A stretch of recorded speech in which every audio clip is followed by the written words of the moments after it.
Hello mga pare, natapos natin yung wire installation sa Hyundai DB160. Si Sir nagpa-schedule sa atin dito sa shop from Las Bañas, ano naman siya, Laguna, okay? Ang inabili sir, ito yung ating Zenlo X1 DTS na 80 watts, tapos may hardware and setup to, yan. Tapos nasa ilalim lang yan. Okay? Tapos kasama sa package na inabili sir, yung ating passing no, pang CD150. Okay?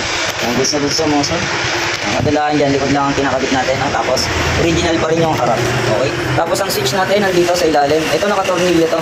Tapos para ka lang nagsisignal no. Ayan. Low beam white, tapos high beam yellow. Tapos pwede rin combination no, sabay na sa stock. Ayan. Nagko-combination siya. Ito yung third mode na sinasabi natin no. Ano, sa MDL. Tapos pagka naman naka-on, pwede mo pa rin magamit yung stock high beam mo no. Tapos ang passing nito yung combination. Ayan. Kahit naka-low may passing. Tapos kahit naka-high mayroong passing. Okay. Tapos ito yung ating selector yan. Pagka ito walang ilaw, stock lang. Pagka sinelect mo, yan, may indicator na, naka-louder ka. Kitang-kita yan sa gabay na. Okay. Ang sample tayo. Isa natin lahat. Okay. Silaw talaga. Okay. Ayan.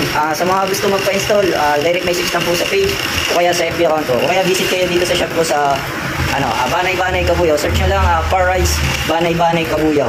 Marami tayong available na Zenlo. Lahat ng unit ng Zenlo, okay? Yun lang.